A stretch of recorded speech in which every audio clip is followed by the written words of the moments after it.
तुम्हारा LED TV LED है ही नहीं, अंदर से कुछ और है। और वो क्या है वो मैं आज तुम्हें खुद दिखाऊंगा। और एक बार दिख गया तो शोरूम वाले तुम्हें कभी बेवकूफ बना ही नहीं सकते। क्रोमा, रिलायंस डिजिटल या विजय सेल्स जाओ तो तुम्हें वहां पे दिखेगा LCD, LED, mini LED, OLED, QLED and micro LED. And तुम सोच रहे होगे कि यार एक से बढ़कर एक है, सारी टेक्नोलॉजीज अलग है, लेकिन तुम बहुत ज्यादा गलत हो। इनमें से आधी चीज टेक्निकली सेम है, बस नाम अलग है एंड मार्केटिंग अलग है एंड इसी वजह से पैसे भी ज्यादा है। आज टीवी की पूरी कहानी सीआरटी के बड़े डब्बे से लेकर करोड़ रुपए वाले माइक्रो एलईडी तक सब जानेंगे। एक सिंपल सवाल से तुम 5 सेकंड में बता सकते हो कि ये टीवी अच्छा है या नहीं है, क्या तुम्हें ये लेना चाहिए या नहीं लेना चाहिए। सारी चीजें सिर्फ एक सवाल। एंड ये हम गेम की तरह खेलेंगे। मैं तुम्हें नाम बताएगा, तुम गेस करोगे कि इसका आंसर क्या होगा एंड इसको हम एक स्कोर बोर्ड के जैसा देखेंगे। एंड एंड में तुम कमेंट में बताना कि तुम्हारा कितना स्कोर है। और हाँ, एंड में 2 बड़ी चीज बताऊंगा। सबसे पहली, अगर आज मेरे पास 50,000 या 1 लाख रुपए हो तो मैं कौन सा टीवी लेना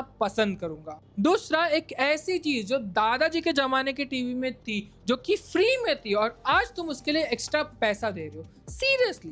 एंड या तुम जान जाओगे जैसे हम वीडियो में आगे बढ़ेंगे, तुम्हें पता चल जाएगा कि मैं कौन सी चीज की बात कर रहा हूँ। एंड बहुत सारे टेक्निकल लोगों ने तो ऑलरेडी गेस कर लिया होगा, है ना। कमेंट में बताओ भाई। पूरे वीडियो का मतलब एक लाइन में, हर टीवी के टाइप सिर्फ और सिर्फ 2 हो सकते हैं। पहला, पिक्सल अपनी लाइट खुद बनाता है एंड दूसरा, पिक्सल अपनी लाइट खुद नहीं बनाता, किसी से उधार लेता है। जैसे कि एक बैकलाइट हो गई जो कि हर एक पिक्सल को लाइट करता है, सिंपल। और बस यही डिसाइड करता है कि तुम्हारा ब्लैक कितना काला दिखेगा। अगर पिक्सल की खुद की लाइट है, यानी कि जो ब्लैक है वो एकदम डीपेस्ट ब्लैक दिखेगा। लेकिन अगर वो रोशनी को बोरो करता है या बाहर से खरीदता है, तुम बोल सकते हो उधार लेता है, तो हाँ भाई, उसके अंदर का जो ब्लैक है वो प्रॉपर ब्लैक नहीं होगा, वो टेक्निकली ग्रे की कैटेगरी में आता है। और अब से ये गेम मैं तुम्हें हर टीवी के टाइप बताऊंगा एंड तुम्हें गेस करना है कमेंट सेक्शन के अंदर कि ये उधार लेता है या फिर उसकी खुद की लाइट है। Okay, ready? तो सबसे पहला कंटेस्टेंट है CRT, कैथोड रे ट्यूब। ये बेसिकली वो डब्बा टीवी है जो तुमने बहुत सालों पहले देखा होगा। कुछ इस तरीके से दिखता है ना। मुझे पता तुम में से बहुत लोगों ने देख रखा होगा। एंड जिसे नहीं पता, इसके अंदर एक लाइट बीम होती है जिसको कैथोड रे बोलते हैं। यहाँ पे देख सकते हो तुम। एंड इसके अंदर से एक लाइट निकलती है जो कि बाहर का जो एक ग्लास होता है उसके ऊपर जाती है। एंड वो इतनी फास्ट जाती है ना कि ह्यूमन आई को दिखता नहीं है। ह्यूमन आई को ऐसा लगता है कि भाई वहां पे मूवी चल रही है या पिक्चर चल रही है, इमेज चल रही है। एंड इसके अंदर मैंने ओनिडा का नाम बहुत सुना था, BPL एंड वीडियोकॉन करके भी था। ये 3 मैंने टीवी देख रखे जो कि बहुत अच्छे आते थे एंड या भाई बहुत अच्छा लगता था, इतने बड़े बड़े टीवी होते। लेकिन इसके अंदर सिर्फ और सिर्फ एक इशू था, इसको मूव करना बहुत ज्यादा मुश्किल था भाई। इतने भारी होते थे ना कि तुम्हारा लेग डे हो जाता था। सीरियसली, मैं मजाक नहीं कर रहा हूँ, इतने भारी होते थे। एंड अब आते हैं गेम के ऊपर। तुम मुझे बताओ कि इसकी खुद की लाइट है या ये उधार लेता है। कर लिया गैस? कर लिया? ऑफ कोर्स भाई, इसकी खुद की लाइट है, बिकॉज यहाँ पे कैथोड रे है जो पीछे रहती है,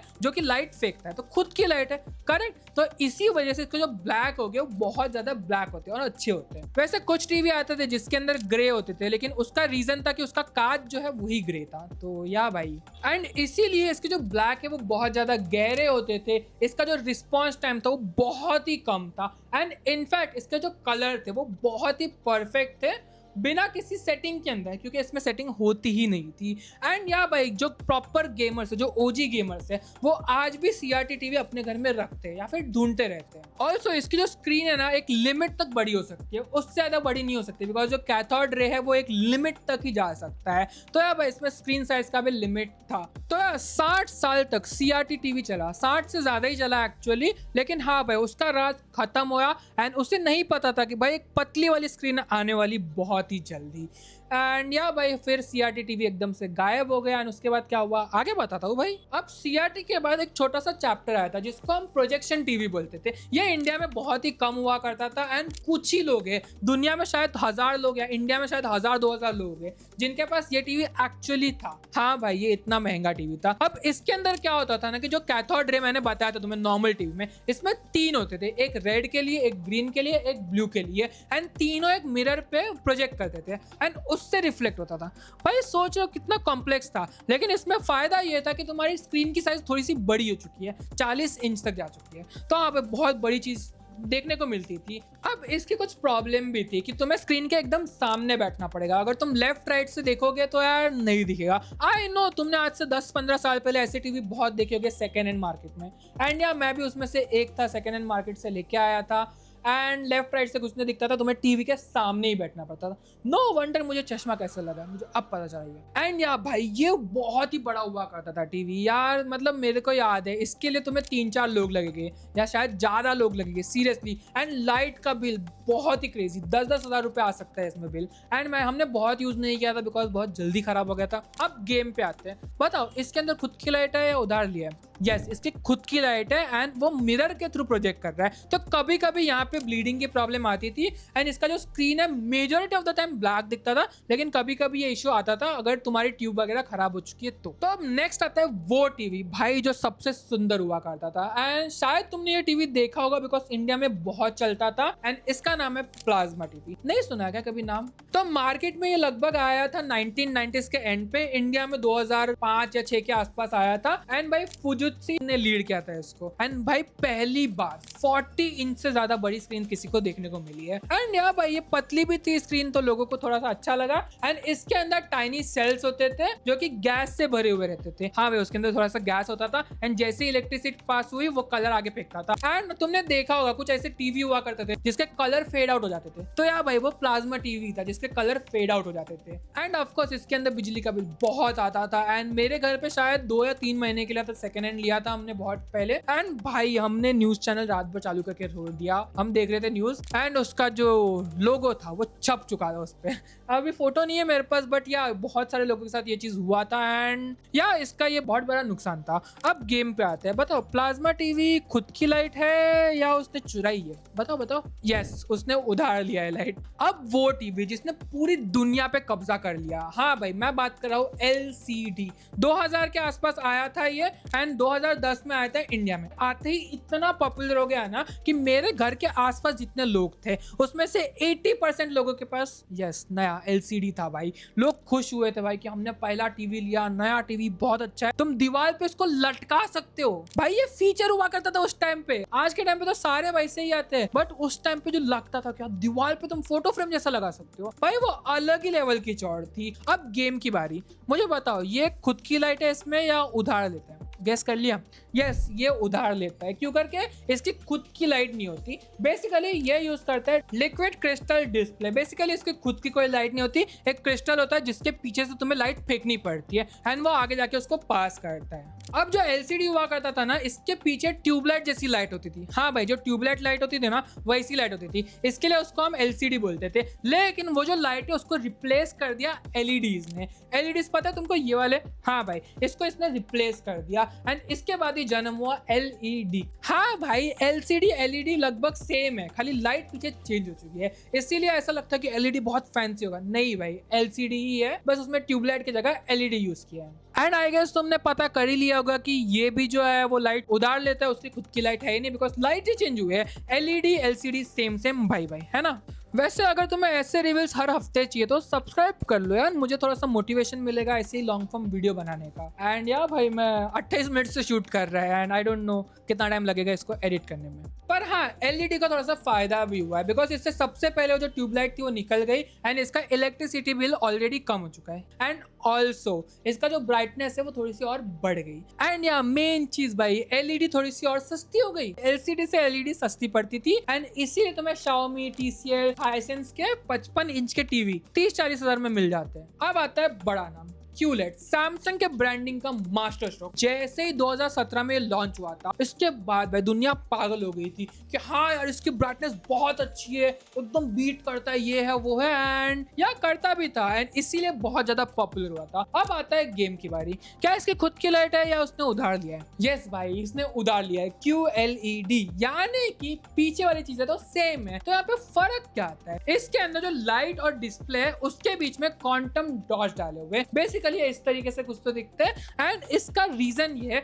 कि जैसे ही लाइट इसके ऊपर पड़ती है, जो लाइट है वो बहुत ज्यादा ब्राइट हो जाती है, एंड भाई जो तुम्हें कलर्स वलर्स दिखते हैं एकदम डैम बढ़िया दिखते हैं। एंड अगर कोई रूम पूरा रोशनी से भरा हुआ है, सूरज की रोशनी आ रही है भाई, उसमें भी ये तुम्हें टीवी दिखा सकता है। वेल सैमसंग ने इसको इसी वजह से पुश किया था कि भाई इसका ब्राइट बहुत ज्यादा है एंड बहुत हद तक ये बहुत अच्छा है, बिकॉज मैं पर्सनली सोचता हूँ क्यूलेड ही लेने का ओवर एलईडी। बिकॉज अब आता है वो नाम जो इंडिया में बहुत ही ज्यादा बिक, मेरे पास यहाँ पे मैकबुक पड़ा हुआ है, इसके अंदर भी वही है, मिनी एलईडी। अब तुम मुझे नाम से सिर्फ बताओ कि भाई क्या इसने खुद की लाइट है या इसने उधार लिया है? यस, इसने उधार लिया हुआ है एंड ये थोड़ा सा एक्चुअली अच्छा है, बेटर देन क्यूलेड। मैं बताता हूँ कैसे। अब इसमें फर्क क्या है, देखो बैकलाइट का इसमें फर्क है। जो हमारा एलसीडी था उसके अंदर ट्यूबलाइट हुआ करती थी, एलईडी के अंदर एलईडी आ गई, ओके बराबर। मिनी एलईडी के अंदर जो एलईडी थी उसको बहुत छोटा कर दिया एंड उसको कंट्रोलेबल रखा है। तो अगर मुझे पूरी की पूरी ब्लैक स्क्रीन दिखानी है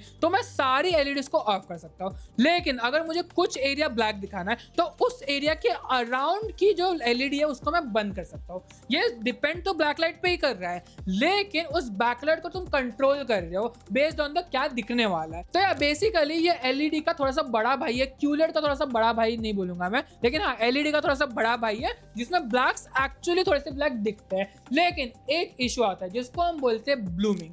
बेसिकली एक पूरा का पूरा ब्लैक बॉक्स है, उसके अंदर तुम्हें सर्कल दिख रहा है या चांद दिख रहा है, ओके सेंटर में। तो यहाँ पे चांद के जो आसपास वाली लाइट होगी ना वो ब्लूम करेगी, ऐसा लगेगा कि शायद चांद चमक रहा है, कुछ तो लीक हो रहा है ना। तो वो होता है ब्लूमिंग, कि पूरा का पूरा ब्लैक नहीं दिख रहा तुम्हें, लेकिन ब्लैक और ग्रे का थोड़ा सा शेड दिख रहा है। तो हाँ भाई ये थोड़ा सा इश्यू आता है एंड ये मैंने बहुत बार ऑब्जर्व किया। लेकिन स्टिल जो इसका एलईडी है, मिनी एलईडी, बहुत अच्छा होता है एज कंपेयर टू एलईडी या क्यूलेड। एंड नियो क्यूलेड क्या है भाई, ये बेसिकली सैमसंग का टर्म है फॉर मिनी एलईडी। तो मिनी एलईडी नहीं बोल रहे वो बोल रहे हैं नियो क्यूलेड। तो हाँ भाई जो क्वांटम डॉट्स वाला चीज था ना वो सेम चीज यहाँ पे डाल दिया एंड नियो क्यूलेड बोल दिया। एंड आई गेस इसके लिए गेम खेलने की जरूरत नहीं है। करेक्ट करेक्ट, पता है अभी तुमको क्या है, ओके। अब आता है वो जिसे लोग किंग बोलते हैं टीवी का, OLED, जो कि 2013 के बाद आया था एंड इंडिया में थोड़ा सा लेट आया था आई थिंक, एंड LG ने इसको लीड किया था। तो यार भाई ये बहुत अच्छा टीवी था। एंड गेम बताओगे, गेम में बताओ क्या इसकी खुद की लाइट है या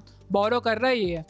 यस, इसकी खुद की लाइट है। मॉडर्न लिस्ट में पहली बार ऐसा हुआ है कि उसकी खुद की लाइट है ये 2013 के बाद।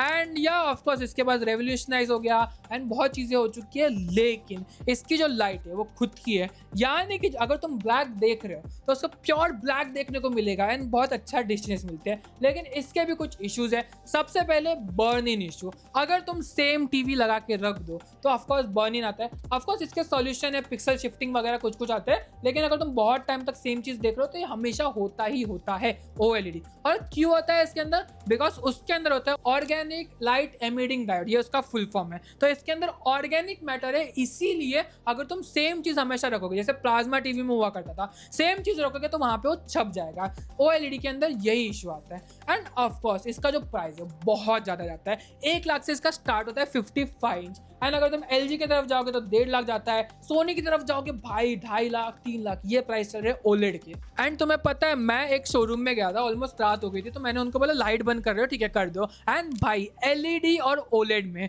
जो ब्लैक है तुम्हें टीवी में दिखता है कि अच्छा ये पूरी इसकी बॉर्डर है LED के अंदर, OLED में पता ही नहीं चलता भाई कि कहाँ बॉर्डर है उसकी। अब एक टीवी जो कि फ्यूचर ऑफ टीवी बोला जा रहा है, माइक्रो LED। तो ये बेसिकली क्या करता है ना कि जो भी अच्छाइयाँ था OLED का, मिनी LED का, वो लेता है और उसकी जो भी कमजोरी थी उसको निकाल लेता है एंड उससे बना है माइक्रो LED। अब कमेंट में बताओ कि इसकी खुद की लाइट है या इसने बोरो किया है? नहीं, तुम गलत हो, इसकी खुद की लाइट है। हाँ भाई मुझे लगा था तुम LED सोच रहे हो कि हाँ बोरो करते हैं, नहीं भाई इसकी खुद की लाइट है। पर पिक्सल इनऑर्गेनिक लाइट है, इनऑर्गेनिक लाइट है, यानी कि कभी भी बर्न इन इशू आएगा ही नहीं, तुम कितना भी स्टैटिक रख लो। एंड या this is the bestest TV so far. लेकिन एक इशू है, प्राइस प्राइस प्राइस। भाई इसका जो प्राइस है वो लाखों में नहीं करोड़ों में जाता है। लिटरली तुम एक टीवी के लिए करोड़ देते हो। लेकिन हाँ कुछ ऐसे थिएटर्स है जितना मुझे पता है, जैसे ओनिक्स डिनर करके होता है जो कि इसी सिमिलर टेक्नोलॉजी पे काम करता है। आई नो एकदम सेम नहीं है, बट या अगर तुम्हें इसको थोड़ा सा एक्सपीरियंस करना है तो तुम ओनिक्स डिनर के अंदर मूवी देखने जा सकते हो। तुम इसको लेगो पीस के जैसे असेंबल कर सकते हो। इतने छोटे छोटे LED पैनल होते हैं जिसको तुम्हें असेंबल करना है। एंड या भाई तुम 100 इंच 200 इंच कितने भी शेप का, कितने भी साइज का टीवी बना सकते हो। एंड जिसे थोड़ा सा टेक्निकल नॉलेज चाहिए तो 2018 में आया था, सैमसंग ने निकाला था, उन्होंने नाम रखा था द वॉल। लोगों के लिए बहुत ज्यादा रिवोल्यूशनाइज था। एंड या तुम देख सकते हो कि ये QLED का भी अच्छी चीजें ले रहा है, OLED की भी अच्छी चीजें निकाल रहा है एंड बुरी चीजों को निकालता है। एंड ऑफ कोर्स इसका आज के टाइम पे जो टेक है वो थोड़ा सा कॉस्टली पड़ता है, लेकिन फ्यूचर में ऑफ कोर्स कम होने वाला है। अब वो चीज जो कि मैंने स्टार्टिंग में प्रॉमिस किया था, सबसे पहले अगर मेरे पास 50,000 होते तो मैं आंख बंद करके QLED ले सकता था या तो मिनी एलईडी में थोड़ा सा स्ट्रेच करके लेता। ओके, तो हाँ भाई, मिनी एलईडी की तरफ मेरा थोड़ा सा ज्यादा फोकस रहता एज कम्पेयर टू QLED। 50,000 में थोड़ा सा ऐड करके मिनी एलईडी में सोच सकता था, एंड अगर बहुत ही टाइट बजट होता तो QLED। अब तुम बोलोगे कि यार अगर 1 लाख रुपए है तो क्या लोगे? ऑब्वियसली भाई मैं OLED लूंगा, मैं उसके अलावा क्या सोच सकता हूँ? मेरे पास ऑप्शन है, नियो OLED ले सकता हूँ मैं, नियो QLED। एंड दूसरी वाली चीज, स्कोरबोर्ड याद है तुम्हें? ऑफ कोर्स याद होगा। तो जो CRT टीवी, प्लाज्मा टीवी होते थे, उसके अंदर जो ब्लैक है वो प्योर ब्लैक दिखते थे, फ्री में भाई, फ्री में। ऑफ कोर्स बिल ज्यादा आता था उसका, लेकिन आज के टाइम पे जो OLED बन रहा है उसके अंदर भी तो सेम टेक है, बस फर्क इतना है कि पतले से डब्बे में डाल दिया उन्होंने एंड उसके लिए थोड़ा सा प्राइस ज्यादा लग रहा है। आई नो OLED ऐसा 22 इंच 23 इंच लोगे तो मैं सस्ता मिल जाएगा, लेकिन इतना अच्छा नहीं होता, एटलीस्ट 32 इंच टीवी लेना पड़ता है। तो यार भाई, that was it for whole video भाई। एंड हाँ, मुझे पता है कुछ ऐसे टीवी हो गए जो मैंने मिस किए, जो छोटे छोटे पॉइंट पे आते थे, लेकिन मैंने बोला एकदम ऐसा मेजर वाला शिफ्ट लेते जो तुमने देखा हो and majority of the cases को पता हो, बिकॉज यूजुअली जो प्रमोट हुआ है वो ऐसे हुआ है, छोटे मोटे ट्रायल एंड एरर हमेशा होते हैं, स्पीकर चेंज कर दिया, ये चेंज कर दिया, बट ओवरऑल जो टेक है वो इसी हिसाब से बड़ा हुआ है। तो अब तुम बोल रहे हो कि यार सबसे बेस्ट क्या? देखो, सबसे बेस्ट होता है तुम्हारे बजट के हिसाब से। अगर तुम्हारा बजट अनलिमिटेड है, माइक्रो एलईडी लो भाई, लेकिन हाँ अगर तुम्हारा बजट टाइट है तो उस हिसाब से तुम चूज करो कि 1.5 लाख रुपए 2 लाख रुपए तो ऑफकोर्स OLED की तरफ जाओ, एंड अगर तुम्हारा थोड़ा सा कम है, 70-80 हजार डाल रहे हो तो मिनी एलईडी तरफ जा सकते हो, या 50,000 के नीचे है तो QLED जा सकते हो। तो हाँ भाई, डिपेंड करता है तुम्हारा बजट क्या है। एंड अब तुम मुझे कॉमेंट सेक्शन के अंदर बताओ कि तुम्हारा स्कोर कितना है। आई नो तुम्हारा फुल स्कोर तो नहीं होगा, because mini LED, micro LED में फंस गए होगे तुम, है ना? अच्छा लगा हो तो लाइक शेयर तो कर दो, कि तुम कमेंट भी करो यार, मुझे अच्छा लगेगा कमेंट पे देख के। है ना? Bye bye, sayonara. मैं मिलता हूँ अगले वीडियोस के अंदर। Bye bye.